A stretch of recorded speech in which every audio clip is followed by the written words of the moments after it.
Cartoons cartoons और cartoons. तो भाई हम सबको पता है कि हमारी लाइफ में कार्टून्स कितने इंपॉर्टेंट थे और इम्पोर्टेंट अभी भी है। कुछ लोग अभी भी कार्टून्स देखते हैं, जैसे कि मैं अभी भी कार्टून्स देखता हूँ और जितने मेरे जान पहचान के मेरे दोस्त हैं वो भी सब सारे कार्टून देखते हैं। लेकिन आजकल के बच्चों को पता नहीं क्या हो गया है, ब्लॉग्स देखते हैं भाई या फिर कुछ और, लेकिन वो कार्टून नहीं देखते भाई। उनको क्या क्या कि भाई कार्टून देख लो यार, मेरे को देखना है कार्टून देख लो भाई, नहीं देखते यार। तो आज हम देखने वाले हैं उनका लास्ट एपिसोड। जो हमारा पहला एपिसोड है वो डोरेमोन का, और भाई डोरेमोन हम सबका फेवरेट है और हमारा फेवरेट रहेगा भाई। तो देखते हैं कि डोरेमोन के साथ लास्ट एपिसोड में क्या हुआ था। नोबिता डोरेमोन को बहुत ज्यादा उठाने की कोशिश करता है, लेकिन डोरेमोन कोई भी जवाब नहीं दे रहा होता है। डोरेमोन वहाँ पे एकदम पड़ा हुआ होता है अपनी आंखें बंद करके। नोबिता को लगता है कि शायद डोरेमोन बीमार हो चुका है, जैसे कि वो पास्ट में भी होता रहा था। आपने देखा होगा कि डोरेमोन के एपिसोड्स में जब डोरेमोन बीमार हो जाता है तो वो फ्यूचर में जाके अपने डॉक्टर से पूछता है और वहाँ से सही होके आ जाता है। नोबिता को लगता है कि शायद से अब डोरेमोन को फिर से फ्यूचर में ही ले जाना पड़ेगा और वो वहीं पे डोरेमोन सही होके वापस भी आ जाएगा। लेकिन नोबिता तब घबरा जाता है जब वो डोरामी से वीडियो कॉल पे पूछता है कि डोरेमोन को क्या हो गया। डोरामी टेंशन में नोबिता को बताती है कि डोरेमोन की बैटरी अब खत्म हो चुकी है और वो अब सही नहीं हो सकता। डोरामी नोबिता को बताती है कि सिर्फ 2 ही सोल्यूशन है डोरेमोन को सही करने के लिए, और वो 2 सोल्यूशन नोबिता को जैसे ही पता लगता है नोबिता बहुत ही ज़्यादा घबरा जाता है। डोरामी नोबिता को बताती है कि डोरेमोन की बैटरी अब ख़त्म हो चुकी है, तो या तो डोरेमोन की बैटरी को रिप्लेस किया जाए, यानी कि नोबिता डोरेमोन की में एक नई बैटरी डाले। लेकिन उसमें एक बहुत ही बड़ी दिक्कत है कि डोरेमोन की सारी मेमोरीज उस टाइम ख़त्म हो जाएंगी। या फिर नोबिता पे एक दूसरा सोल्यूशन था कि वो अभी रुके और वेट करे कि उसी चीज़ का कोई सोल्यूशन मिले और फ्यूचर में जाके डोरेमोन को वो सही कर पाए। इन सब बातों को जानकर नोबिता बहुत ही ज़्यादा दुखी हो जाता है और वहीं पे रोने भी लगता है। तभी नोबिता अपने मन में एक निश्चय बना लेता है कि वो फ्यूचर में बहुत ही ज़्यादा पढ़ाई करके डोरेमोन को भी सही करेगा।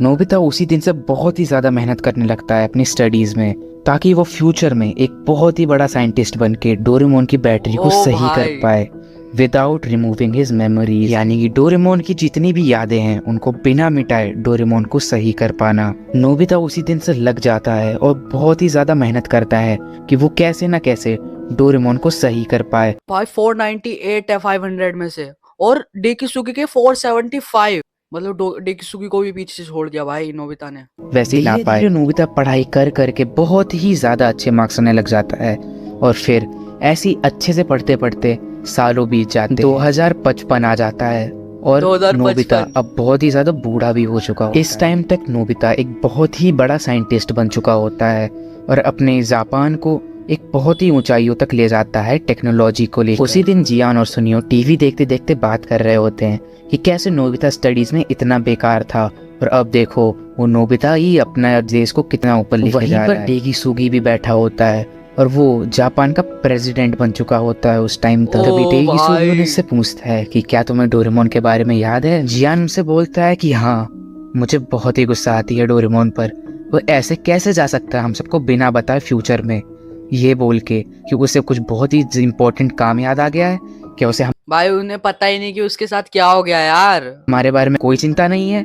क्या वो हमारा दोस्त नहीं था? सुनियो से चुप करा ही रहा होता है कि तभी वो दोनों टीवी की ओर देखते हैं और वहीं पे डोरेमोन के बारे में नोबिता कुछ बहुत ही इम्पोर्टेंट बता रहा होता है। टीवी पे एक बहुत ही बड़ा खुलासा करता है और सबसे कहता है कि डोरेमोन कहीं भी गायब नहीं हुआ था, और नोबिता सबको बताता है कि उसने इतने सालों तक डोरेमोन को अपने बेसमेंट में छुपा के रखा था ताकि वो डोरेमोन पे एक्सपेरिमेंट कर करके उसे सही कर सके और वापस जैसा वो पहले था वैसा ही ला सके बिना उसकी मेमोरीज को मिटाए। नोबिता सबको बताता है कि कैसे जिस दिन डोरेमोन की बैटरी खत्म हुई थी उसी रात नोबिता कितना रोया था और उसने उस दिन रात में खाना भी नहीं खाया था, ये सोचते हुए कि क्या तुम्हें याद है डोरेमोन, पहले हम कब मिले थे? उस दिन न्यू ईयर की रात थी और तुम सडनली मेरे कमरे में आए थे शिवाशी को लेके, और आज देखो तुम्हारी बैटरी भी खत्म हो चुकी है और मैं कुछ भी नहीं कर सकता। लोगों ने कितने मजे किए थे, कितनी सारी जगह गए थे साथ में, कितनी सारी जगह हम लोगों ने टाइम मशीन से घूमा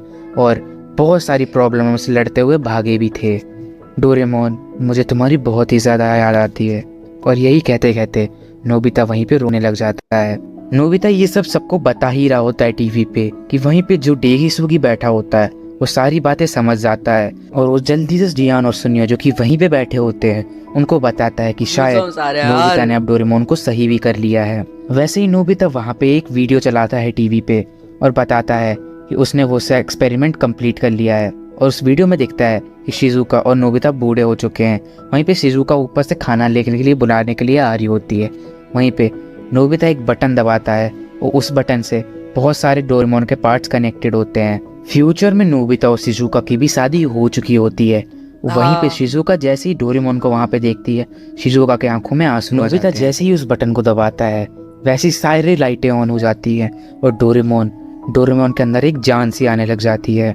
डोरेमोन के सारे पार्ट्स धीरे धीरे हिलने लगते हैं। नोबिता और शिजुका वहीं पे खड़े खड़े देख ही रहे होते हैं कि डोरेमोन उसी टाइम उठ जाता है। दोनों लोग बहुत ही ज़्यादा खुश हो जाते हैं और दोनों नोबिता और शिजुका की आंखों में आंसू आ जाते हैं। सारी की सारी लाइटें ऑन हो जाती है और डोरेमोन उसी टाइम उठ के पूछता है नोबिता से, नोबिता क्या तुमने अपना होमवर्क किया? शिजुका और नोबिता ये सब देख के बहुत ही ज़्यादा खुश हो जाते हैं। उनकी आंखों में बहुत ज़्यादा आंसू भी आ जाते हैं। जैसे ही डोरेमोन पूछता है नोबिता से कि क्या तुमने अपना होमवर्क किया या नहीं किया, वैसे ही डोरेमोन और नोबिता दोनों ही जाके चिपक जाते हैं एक दूसरे को और नोबिता को अपनी पुरानी यादें याद आने लग जाती हैं कि कैसे डोरेमोन उससे कहा करता था अपने होमवर्क करने के लिए।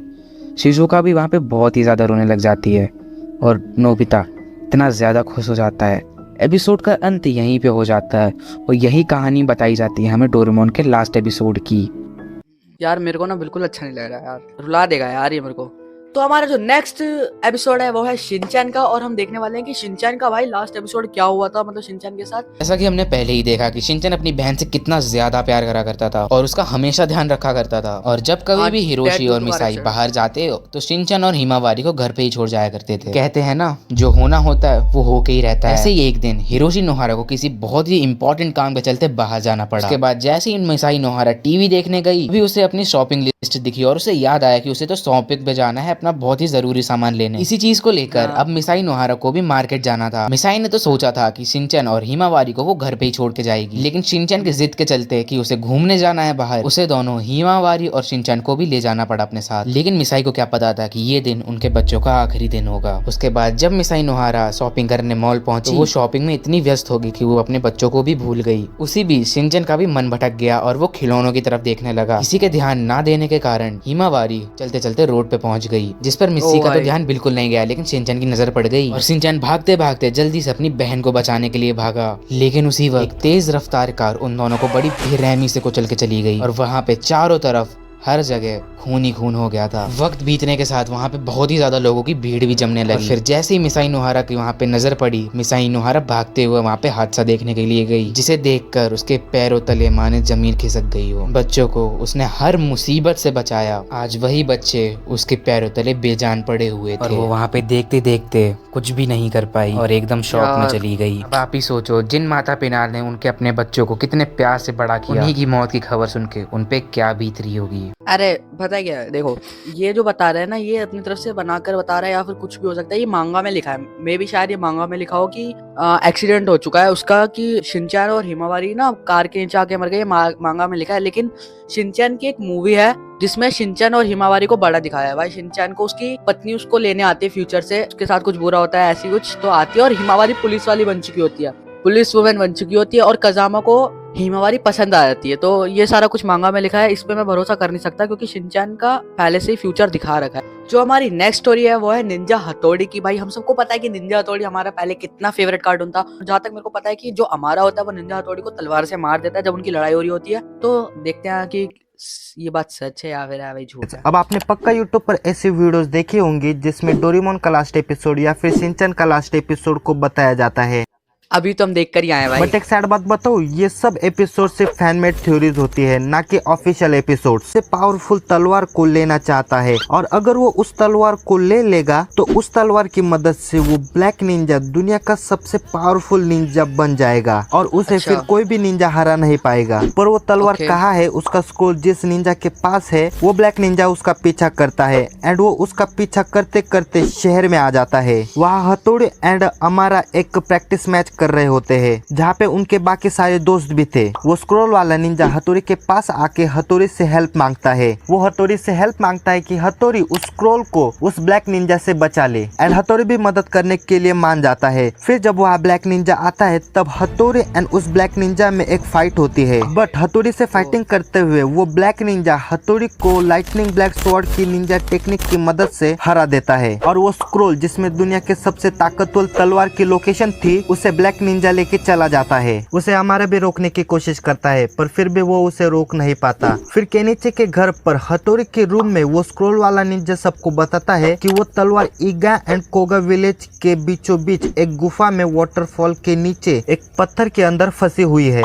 और अगर वो तलवार गलत हाथों में आ गई तो बहुत बुरा होगा। तब सब डिसाइड करते हैं कि वो वहाँ जाकर उस ब्लैक निंजा को रोकेंगे, पर हथौड़ी को बहुत चोट लगी थी, वो ठीक से चल भी नहीं पा रहा था, इसलिए भाई यार निंजा की फाइट यार बहुत खतरनाक होती है यार सब कसम से। हथौड़ी को ना आने के लिए कहते हैं, पर फिर भी हथौड़ी उनकी नहीं सुनता और वहाँ पे उनके साथ चला जाता है। जब वो सब वहाँ पहुँच जाते हैं, वो सब तलवार तक पहुँचने के लिए अलग अलग परेशानियों को पार करते हैं और उस तलवार के पास पहुँच जाते हैं। और तब वो ब्लैक निंजा वहाँ ही होता है जो तलवार को निकालने ही वाला था, पर हथौड़ी उस तलवार को पत्थर से निकालने से बचाता है। और फिर एक बार उस ब्लैक निंजा और हथौड़ी के बीच में एक फाइट होती है, और इस बार अमारा भी हथौड़ी के साथ मिलकर उस ब्लैक निंजा से फाइट करता है। फाइट के दौरान हथौड़ी को पता चलता है कि अगर उसे उस ब्लैक निंजा को हराना है तो उसे वो तलवार यूज करनी ही पड़ेगी। फिर वो उस तलवार को पत्थर से बाहर निकालने की कोशिश करता है, पर तलवार को बाहर निकालते समय हथौड़ी का पैर वहाँ फंस जाता है और हथौड़ी हिल नहीं पाता। तभी ब्लैक निंजा फिर से अपनी लाइटनिंग ब्लैक स्वॉर्ड की निंजा टेक्निक हथौड़ी पर यूज करता है, पर इस बार वो निंजा टेक्निक और भी बड़ी और खतरनाक थी। तब अमारा हथौड़ी को बचाने के लिए उसके सामने आ जाता है और वो झटका हथौड़ी की जगह अमारा को लगता है। तभी हथौड़ी उस तलवार को निकालकर उस ब्लैक निंजा को हरा देता है और हथौड़ी उस तलवार का मास्टर बन जाता है, जिससे वो दुनिया का सबसे ताकतवर निंजा बन जाता है। पर बाद में सबको पता चलता है कि अमारा उस लाइटनिंग ब्लैक स्वॉर्ड की निंजा टेक्निक के झटके से बेहोश हो चुका है और वो कोमा में जा चुका है। फिर हमें 10 साल बाद ऐसा दिखाया जाता है। 10 साल बाद अमारे की आंखें खुलती है और उसे होश आ जाता है, और फिर उसे पता चलता है कि हथौड़ी विलेज का लीडर बन चुका है और उसने ईगा विलेज और कोगा विलेज को एक कर दिया है, और उन दोनों विलेज में अब कोई भी दुश्मनी नहीं बची है। हथौड़ी की शादी हो चुकी है और हथौड़ी की वाइफ मोना है, और यूमिको और केनिची की भी शादी हो चुकी है, ये उसे पता चलता है। कियो और शिशिमारू की भी शादी भाई बर्बाद हो गया होकर उनके बच्चे हो चुके हैं, और सब लोग बहुत खुश है कि अमारा को होश आ चुका है, और फिर कहानी एंड हो जाती है। भाई ये क्या कर दिया यार, वक्त बदल दिया, जज्बात बदल दिए। बताओ यार, शादी कर दी वो कुत्ता बिल्ली की। तो भाई मेरे को लगता है कि ये वाली जो स्टोरी है ना, ये भी फैनमेड थ्योरी है, क्योंकि तो एक बार क्या हुआ कि वो लड़ रहे थे और लड़ते लड़ते क्या हुआ था कि अमारा ने, वो अमारा तो वैसे भी तेज चलता था भाई, कभी आगे से मारता था कभी पीछे से मारता था, तो क्या हुआ उसने कुछ दिमाग चलाया और हथौड़ी को उसने कैसे न कैसे करके मार दिया, और वहीं स्टोरी एंड हो जाती है और अमारा ही हथौड़ी को मार देता है। बाकी अगर तुम्हें मजा आया इस वीडियो में तो जाके इस चैनल को करो सब्सक्राइब, इस वीडियो को करो लाइक, और तुम चाहते हो कि मैं और जाके और कार्टूनों को रिव्यू करूँ और उनका लास्ट एपिसोड या फर्स्ट एपिसोड देखूं, तो जाके मेरे को प्लीज जाके कमेंट्स में बताना, ठीक है, ताकि मेरे को हेल्प मिल जाए थोड़ी सी और वीडियो बनाने की मोटिवेशन मिले। सो आई होप यू गाइस तुम्हें वाली वीडियो में मजा आया होगा। मजा आया तो जाके चैनल को करो सब्सक्राइब, इस वीडियो को करो लाइक। मैं आपसे मिलूंगा किसी और रिव्यू वीडियो में, जब तक के लिए peace out, be safe and bye bye.